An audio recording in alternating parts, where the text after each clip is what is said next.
Hello,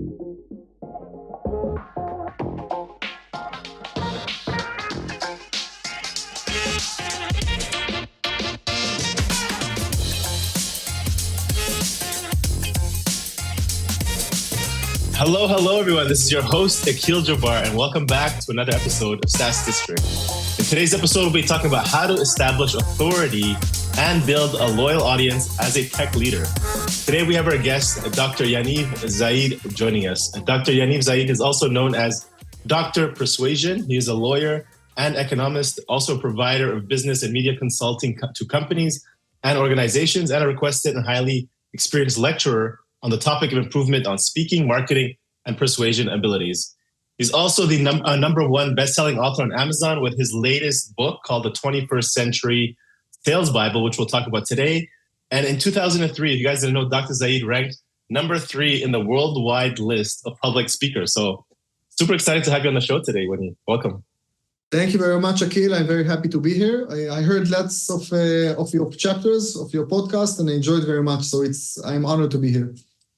Awesome. I appreciate that. And, we're here, obviously here to speak, share your authority, share about your background and what you're good at, which is, a lot of things. But, what we're talking about today is, a lot of leaders, C-suite and above, are now considering becoming authorities in the space, especially when it comes to B2B, in which, oftentimes in the past it was, overlooked and maybe not given as much importance. But I'd love to hear from you. Besides, when it comes to selling, can you, maybe explain the connection between selling, having an audience, and then why building authority is important today as a leader?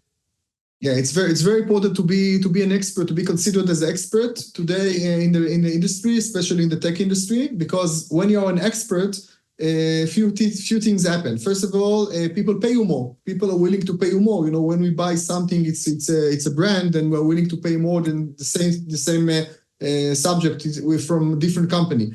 So people are willing to pay you more as a self-employed and also as an employee. Second of all, people will talk more about you. Viral marketing, they will talk more about you because they work with an expert, so they would like to share it with others. And thirdly, the people will argue with you less. They argue less because if you're considered as an expert and you tell them something and you are a professional authority or considered as a professional authority, then people will obey, will more likely obey. Now, today, it's very important to be an expert because there are lots of people who call themselves experts. Everyone can write on LinkedIn, on Facebook, I'm doing a very important role or a very important job, or I did that, or I did this. So there's many leaders out there and many knowledge out there. And it's very important to differentiate yourself from others and build the best version of yourself. And I think the game here is to influence on other people. You mentioned the connection between sales and performing in front of an audience. So for me, sales is also performing, also influencing in front of people. Usually it's one-on-one meetings, but also in the meetings with many people, also in front of an audience. I teach also how to sell in front of an audience. The best conversion rate will be when you are with many people, because people will see other people buy, then they are more likely to buy. So if you're a tech leader, you would like to be a tech leader, you would like people to follow you, to obey you, then you would like to consider to be as an expert, and you would like them to, you like to know and to control your public speaking abilities and sales abilities and marketing abilities.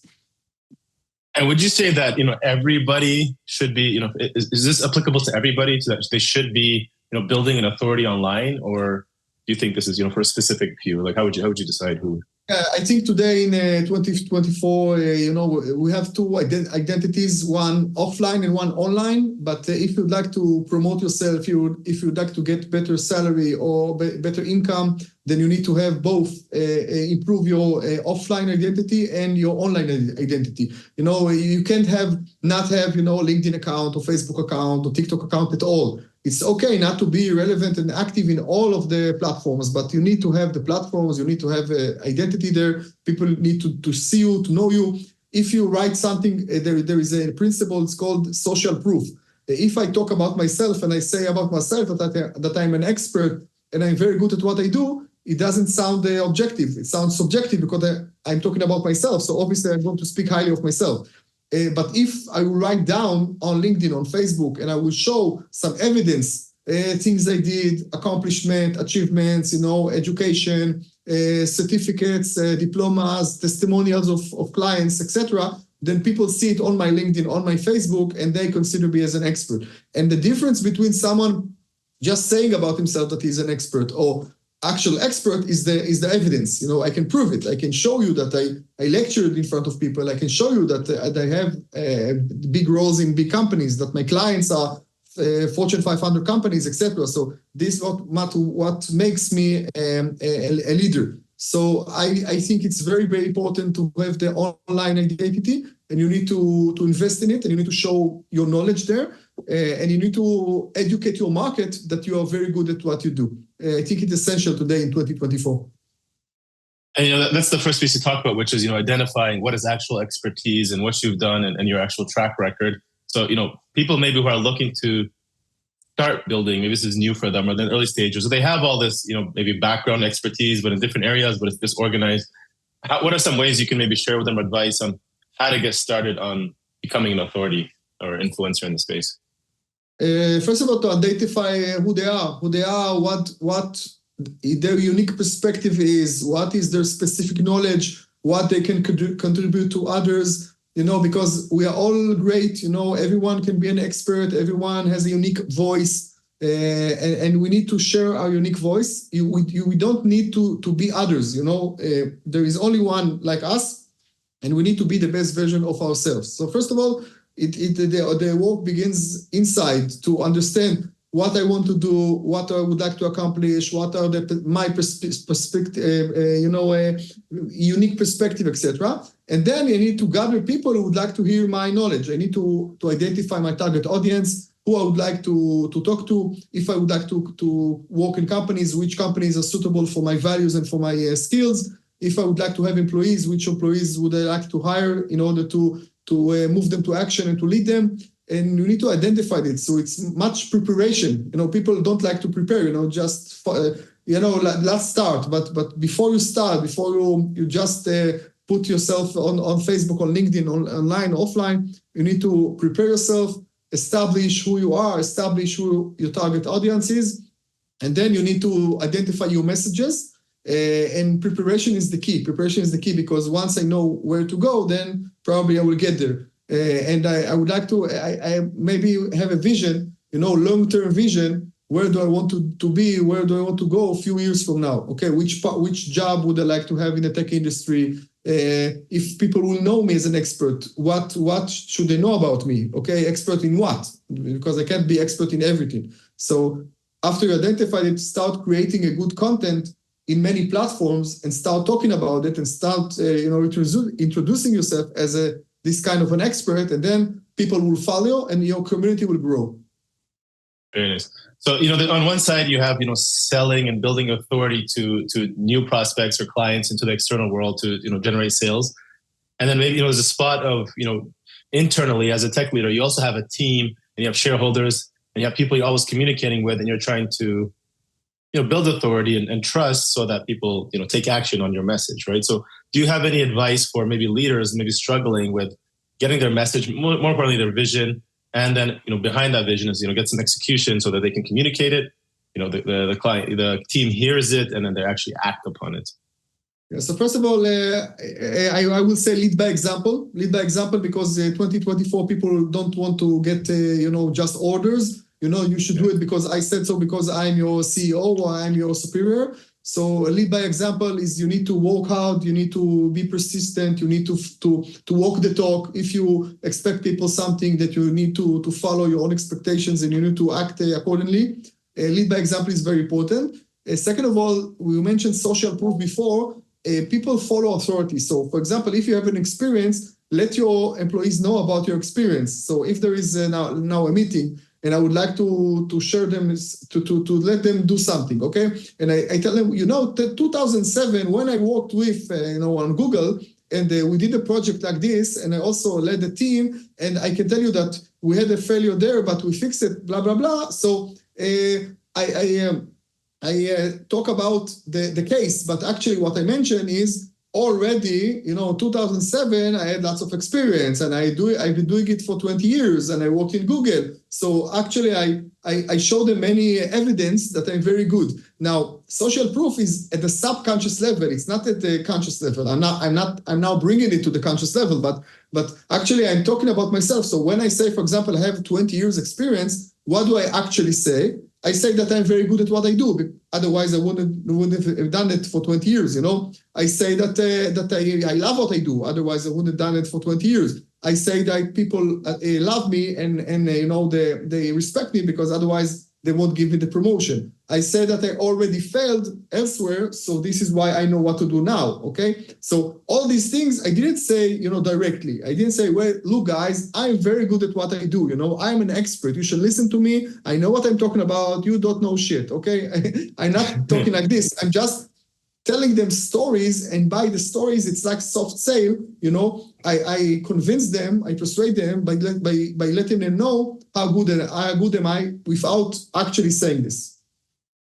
So you're going back and you're referencing times in life where you faced similar situations. So now you're coming back and trying to show them that we're able to do this because I've done this in the past. So by that, you're now building your trust. This is one example of social proof. Yeah. Other examples are testimonials. You can show them what clients talked about you, okay, or talked about your projects. You can. Another example is certificates. Formal certificates. I studied this, so the reason I know it because I did a course last summer, a 2 weeks course about import expert or about this code or about this software. So I know. I'm not saying I know better than you, but I'm mentioning that I did a course. By the way, every expert is also a student. So if I tell them I also learn all the time, I also keep updating myself, okay? Then also it's leading by example. So you're actually saying to them, I don't know everything. I don't know everything. I learn all the time. I all the time trying to be a better version of myself. So this is what I expect from you. And another tool, if you would like people to listen to you, is personal attention. Personal attention is listening to people.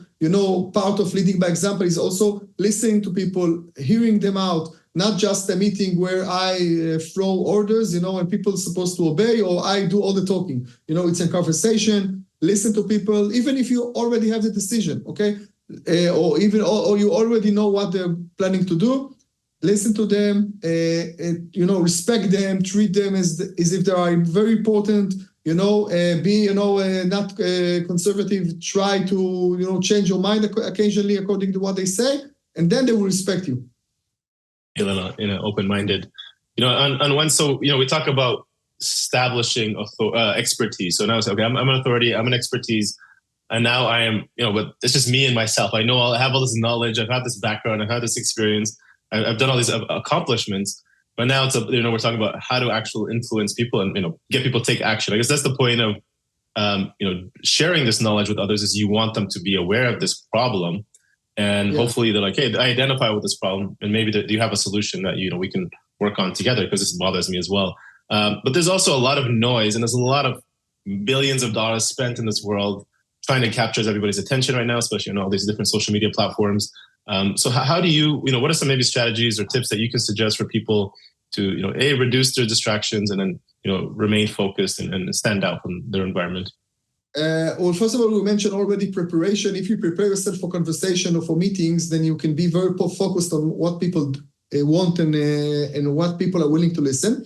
And the second thing we mentioned is to create a good content. If you create a good content, if I say about myself that I'm an expert of sales, for example, or some specific software, then I need to create a lot of content about sales, good content, to address, actual events and talking about the perspective, the sales perspective, to share stories, failure stories, success stories, my client stories, etc. To behind the scenes stories, because people love it. To share practical tips about sales. And then I start creating a community and growing the community, because people share the information. And in 2024, it's very easy to share the information on social media and other platforms. So if I create good content, posts and videos and newsletters and articles, professional articles and lectures Even inside the company, if I'm self-employed, if I'm an employee and I would like to be a manager or to be a better manager, then make a lecture about your knowledge. If you lecture, then immediately you'll become an expert. What's the difference between an expert and not an expert? It's 10 centimeters. What is 10 centimeters? The stage, the height of the stage. Now it's metaphorically speaking. You don't need actually stage, but when you talk to people and you provide lecture about a specific topic, immediately they consider you as an expert. Okay, so when there is lots of noise and lots of knowledge, people are looking for the right knowledge. People are looking for the experts. Because there are lots of garbage online, but also lots of good content. And if you are persistent and consistent with much content over again and again and again, and use as many platforms as you can, then you create your own community and people will follow you and they will ask you for the professional questions. Yeah, that makes sense. So, when it comes to content creation, there's, different ways to kind of stand out, different formats as well, right? You mentioned a few, written newsletters, blogs, content, video, and then speaking. Podcasts, like books, ebooks, books. Exactly. You have them all, right? Amazon, you publish there. You give talks in, your background you have there in Tel Aviv. But if there's one skill, maybe, so there's a lot, maybe communication hasn't been part of the CEO strategy. They've been very focused internally. But now they're looking to, get out and establish influence. So we talked about, if there's one skill that you would recommend that, every leader invest in, or at least start with to help enhance their communication, what would that be? Would it be, the written skills, their speaking skills? What would I will surprise you. I will say listening skills, because if you are in sales and marketing and if you're a manager, you like to talk. Okay, I like to talk, you like to talk. We make our living from talking, But I say against your instinct, you need to listen more. If I would like to be good in sales, I need to listen to my clients. I need to understand their problems before I sell them the solution. Okay, I call it sell the problem before the solution. Also, I speak about it in my lectures and workshops in my books. So identify the problems, and then you can come with the solution, or identify the needs, and then you can come with the answer, or identify the pains, and then you can come with the cure. So listen to people, listen to your employees, listen to your clients. Okay, listen to your vendors. Listen to your colleagues, listen to your employees, and listen what they have to say, what they really have to say, and then you can be a better salesperson, a better manager. So this is a skill you need to develop, because people who has naturally this skill, listening, usually they are, psychologists, psychiatrists, mediators, they are not going to sales and marketing and management, okay? But if you are, entrepreneurs or managers or salesperson or marketing persons, obviously you need to speak all day. But again, in a meeting, I learned, by the way, sometimes the hard way that if people are paying me for consulting, for example, I have 1 hour consulting, then when I was 20 years ago, I said to myself, wow, they're paying me lots of money for the consulting, so I need to give them lots of information. So let's talk fast and let's provide lots of information in this hour. And I realized that the more the client speaks, the better he's more satisfied, he's more satisfied. So I will talk only 20 minutes, and 40 minutes they will speak and they will describe the problems, and then I will give them the solution, and they are happy, even though I talked only 20 minutes out of the hour. So again, listen more and talk less, and when you talk, adapt your messages according to your target audiences and according to the problems. Yeah, it's interesting. I was listening to I read this post recently how Tony Robbins has all these super successful CEOs around the world who have him on retainer, paying him millions of dollars. Whenever they need, they can give him a call. It's not that they're less successful. Tony is probably less successful than them, but the having that person that you can call and just listen, and even if they give you one or two advices, like they're able to just organize your mind and help you get back grounded and give you just exactly what you need. I mean, that's super invaluable, because you make one wrong mistake as CEO, that costs you millions of dollars, right? So, and every expert is also a student, and we all need the experts, and we all experts in our life. If I go to a restaurant, my vision or my perspective on experts is very wide, because if I'm going to a restaurant, for example, and I don't have much time, and I go to the waitress comes, and I ask her immediately, what do you recommend, right? So let's talk about it for a minute. She represents the restaurant, not me. So obviously she is going to speak about the dishes that the restaurant would like me to buy, or maybe the more expensive dishes, or the dishes that are expiring in two days from now. and I don't know her, and maybe I'm 46 years old, so maybe I go to a 21 years old waitress and I ask her immediately, let's decide, you decide for me what do I enter into my body, okay? So why do I do all these irrational things? Because in this restaurant, she's the expert, and I don't have much time, and I don't know what to order, so I'm going to the expert by definition, by default, and then she will tell me, and this is what people choose. People choose experts all the time, in the movie, in the restaurant, in the airport, everywhere. Now, there are people that can say, no, I don't want to consult with anyone. I know everything, so I will decide. So they look at the menu and they decide a dish. Okay, now it comes in 20 minutes. Now it's a go no go, because either it's delicious to you or it's not. But if it's not, then you are screwed. You can't give it back, and you already paid money for it, and you don't have time to order another one. So most people decide or they choose automatically experts. So if you're considered as an expert, people will address you, people will follow you, people will pay you more, people will ask you. And another advantage of consulting to others is that you think objectively about it. You don't, you're not emotionally involved, so you think about objectively, so it's it's easier for you to give advice. Maybe when you are nervous or when you are under pressure, then you need someone objective to tell you advice, okay? So this is a long-term relationship with others. One thing, part of your example that, comes to mind and often here is a fear of, giving not wrong advice, but the advice that, doesn't end up being positive, right? So in your case, if you go to this, bartender and you're like, hey, I picked this dish for me, and then they give it to you, you look at them with authority and it ends up being, terrible. Now you've lost kind of confidence as them, and like in that case, it's a small scenario, but it could be similar and in a bigger case, obviously, and more. So both as the person asking and then also the person giving the advice, even if they have a lot of knowledge, but they may not be able to really understand, like you said, understand that person to give the right advice for them, and that's where I think it's the hardest part, right? Yeah. So it's a great example. I will address it. First of all, you need to be authentic and you need to be honest with people. If you don't know the answer, don't just give an answer because people ask you. You can say, I will check, the waitress, I will check with the kitchen what is good, okay? So it's okay not to know everything. It's okay to look and find out the answer and go back to the client or something like that. And second of all, my basic assumption is that you and I and everyone listening to us are good at what they do. Okay, that people don't say I'm an expert if they are not an expert. Okay, and if for example the dishes are bad, so you can have at the restaurant the best salesperson ever, but if the dishes are bad, then they will say it. They will sell it once, and then I won't love it, and I won't come back to the restaurant again. So a good company, a good a software company, tech company everywhere is a combination between a good product and good sales and marketing, okay? Because if it's just good product and you don't know how to sell it, then, it remains on the shelf and nobody will buy it. Also, a good person who doesn't know how to interview, in a job interview, then nobody will hire them. But if you have a lousy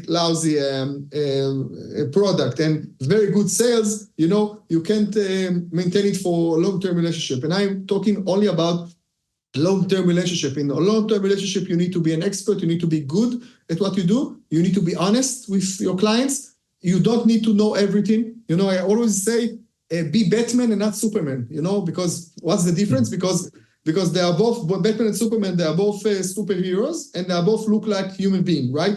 But Batman is actually a human being and Superman was born in a different planet. So if Superman will have a workshop, how to fly, okay? And I sit in the first row and I write everything. And they will explain to me, go to the roof, check the weather, check the wind, make the first step. And I will do everything he says. I will still fall from the roof because I'm just a human being.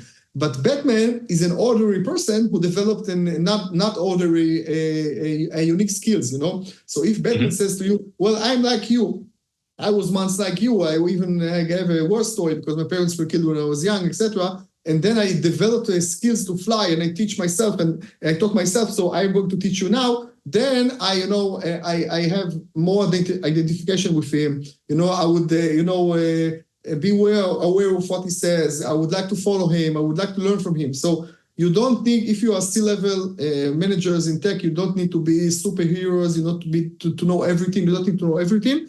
Just you need to be humans who are trying to get better all the time. and they have failures and successes, and teach the others, and then people will follow you.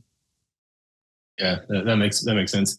And the last part I want to speak about is a little bit maybe more about your book, 21st Century Sales Bible. If you can speak, so you have the 10 kind of main principles in you call them the 10 commandments in the book, which I love. I love the analogy. Maybe you can share a little bit. You don't have to share everything, but just for people to give a little brief preview of what to expect from learning from that. Well, the book, first of all, it's a bestseller book. I sell it worldwide, including United States and Russia and China and India and the Philippines and Vietnam and more countries. My biggest professional achievement is that I sold the same book, the rights of this book, to both to United States and China and Russia and India, 4 superpowers, with very different mentalities. And they all like the book. They all, every publishing house makes the adjustments, but little adjustments for the target audience, but the same book for all of them. And as I mentioned in the earlier speaking, our conversation is that people are people everywhere. And when I deliver workshops, sales workshops or marketing workshops or public speaking workshops worldwide, the same workshops, in Vietnam, in New York, and in Tel Aviv, for example, the same workshop, people will ask me the same questions. They have the same problems, same issues of business owners, etc. So the book, the 21st Century Sales Bible, is now in stores in the United States and also on Amazon. It's combines of a combination of 10 chapters, 10 commandments, how to improve your income, how to increase your income, how to build your professional authority, how to create a community and grow your community, how to deliver a speech, and how to become the best business person you can be. It's both for salaried employees and also for self-employed. It's both for high-tech and low-tech. I provide hundreds of examples and case studies and stories, very, very interesting. And 10 chapters, and each chapter is combined with lots of sub-chapters with many, many stories. So, a very practical book. You will love the book. And also short stories that you can read each day, 2-3 pages before you get to sleep, and learn something, and have a closure, and next day we'll learn something else. I love it. We'll also include the link in our show notes, so guys, make sure to check that out. That sounds awesome. Great. I appreciate that. The last question I have is around using tools and content creation, which a lot of people are now thinking and getting this space. It's funny, interesting. In 2024, you're seeing a lot more people, podcasts, people, setting authority. I'm just noticing the B2B space, but we also have AI, right? So AI, deep tech, a lot of interesting things happening in that world. Is there anything you're currently using, or you suggest to anybody, employee or entrepreneur, content creation, or any part of this process to help you, help build this authority? Yes, I will tell you first of all my personal perspective about AI. I know that it exists, and I use it sometimes, and I know many people use it. I say 2 things. First of all, for me personally, I'm very creative, and I enjoy my work, and I all the time meet new people and have new topics to write about. And I write myself. I almost don't use AI, and not ChatGPT or Bard or etc. But because you have all the time new knowledge and new perspective and new ideas from clients and vendors and people you meet with. So I write all the time, books and content, and posts. I have on my website. I write a blog, etc. But I will tell you what, there is an advantage and disadvantage with AI in my perspective. The advantage is that if you don't have any ideas, then AI can help you. If you like to write about something, you don't have enough knowledge or enough ideas, then you can ask AI. You need to know how to work with ChatGPT or Bard, etc., and they will provide you ideas, and then you can take it from there. Okay. So if you have, let's say a block, your mind is blocked, you don't know what to write, and you need to write something to your community, or you don't know how to start an idea, then AI can help you. This is the advantage. The disadvantage is after they give you the information, you still, from in my eyes at least, there is lack of the secret ingredient, the human aspect. So if I can identify today an article that was written by a person in an article that was written by AI. So AI is not enough. Okay, so people are relying just AI, that I will say exactly what I wanted to write about and they will provide an article. It's not good enough. You need to have the secret ingredient, the human research, your perspective, your humor, your background, your specific words, and then people can identify. And we mentioned earlier that the fact that you need to differentiate yourself from others, in a world that there is lots of content. So the way to differentiate yourself is write yourself and talk about it yourself and have your own, unique ideas and share it with everyone. Because, people today, they have a bullshit radar or a fake radar. So they know when you are just quoting others or you're trying to be others and when you are an authentic version of yourself and you have actually your own unique language. So most experts I know, they almost don't use AI, okay? And if they use it just for the beginning of the process, and they take it from there.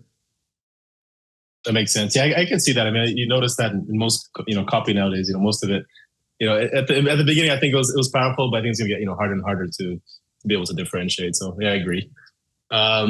This has been great. I really enjoyed this, Dr. Yaniv. Would love to kind of shift gears. Kind of the last part of the episode is more about the rapid fire, quick question, personal questions. You ready for those? Okay, great. Yeah. So outside of work, so I imagine there was a lot of communications involved. What's one activity you enjoy outside of work that gets you into a flow state? I run a lot and walk a lot, at least 3-4 times a week. So when I walk for a long distance or when I run for half an hour, I have my creative thinking. It's my moments for myself, and it's good for the body, good for the mind. I always recommend the sporting activity. Also helps you in sales, by the way, because you're more energetic and you have more common ground with your clients. You can talk to your clients about the sporting activity. It's also a social proof because people are more connected to people who enjoy sporting activity. So I recommend it, highly recommend it. Love it. I agree.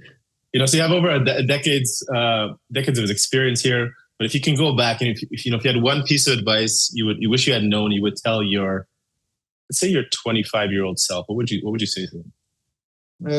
So first of all, I'm married for the second time, so probably I will tell my younger self, meet this wife first, but but I will say to myself, enjoy the road, enjoy the way, enjoy the path, because we're talking about long-term relationship, and on life you have failures and you have success, and it's all part of the journey. So trust the process. Don't rely just on your results. Not everything is results in life. Follow the way, trust the process, and the results will come. So if you just run for results, run for track records, sometimes you miss the fun during it, or you make lots more mistakes. So enjoy the mistakes, enjoy the failures, enjoy the success, and it's all part of your journey. Easier said than done, right? A lot of people to focus too much on the success side that they get caught up in the failure. So makes sense. Yeah. Yeah, you got to learn to enjoy it too. What are some of the biggest challenges you're currently facing in order to continue to grow, your business and continue to build your authority in the space? Well, I try to stay relevant all the time, So I think the biggest challenge, not just for me, for every company exists decades, or for every mentor who exists decades, is to stay relevant and to turn to more audiences, and more people will follow him, and to be in more platforms. For example, I'm 46 years old, and for myself, I don't use TikTok or use Instagram, but I am on TikTok and Instagram as Yaniv Zaid, because then I share good content, because I realize that many of my clients are there, and younger clients are there, and younger people, and managers and CEO of tech companies are there. So you need to adapt yourself all the time. You need to create yourself over and over and again. There is a good let's say,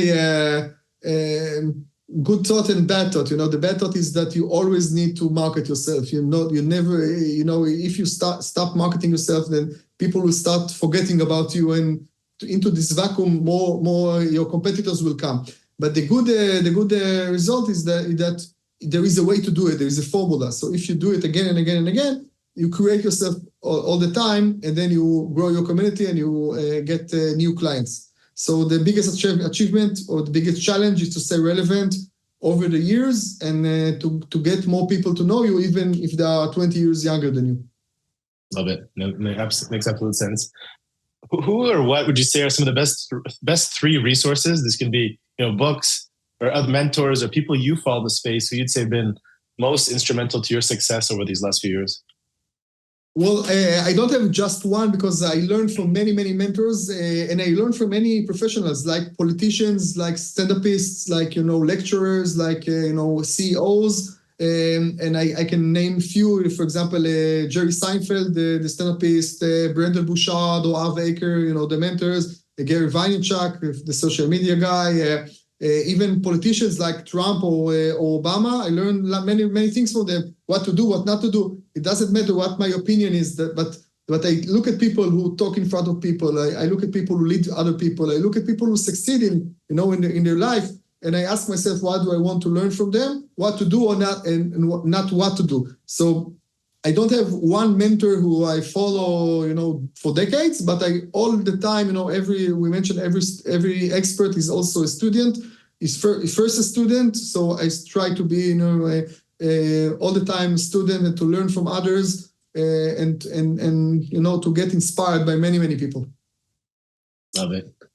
So we talked about a little bit, failure and success, but I'd love to hear what's your definition? What does success mean to you today? Whether that's personally, business, financial, life. There's no right answer. I will say that today, success for me is, have quality moments with my kids and my wife, and to enjoy life and to live by my values. That I have values and I would like to live by them. I don't want to walk with people that don't share the same values like I am. There is a great sentence that I like to use that I would for client that I want you as a client, but I don't need you as a client. Okay, meaning that I don't need to work with everyone today. So I have if there is a client I don't feel like working with, I will happily move it to my to other people in the market. And for example, if I don't like to have certain partners, certain calling, I won't work for them. So we really need to work with anyone you don't want. So for me, a success is that you create your own life, you choose your life, you choose who you're going to be with, and you enjoy life. And when you go to sleep at night, you know that you lived by your values and you did everything you could. So you enjoy with the results. Love it. That's also a beautiful part of being an entrepreneur, right? You can pick and choose who you work with. So yeah, that's absolutely great. Love it. This has been great, Dr. Zaid. Would love to, wrap this up and hear, what any final thoughts you want to share, and then where can founders and anybody listening in get in touch with you, learn more about you, what you do, as well as check out your book. Yeah, so everyone would like to be a C-level leader in tech. Just put yourself at the front, in front of audience, in front of people, and use as many platforms as possible to share your information, share your knowledge, your good content. If you'd like to follow me, I have many more articles to show you in my website, drpersuasion.com, drpersuasion.com. And also you can send me an email, Yaniv@yanivzaid.com, YANIV@YANIVZAID.com. I will answer any question you may have.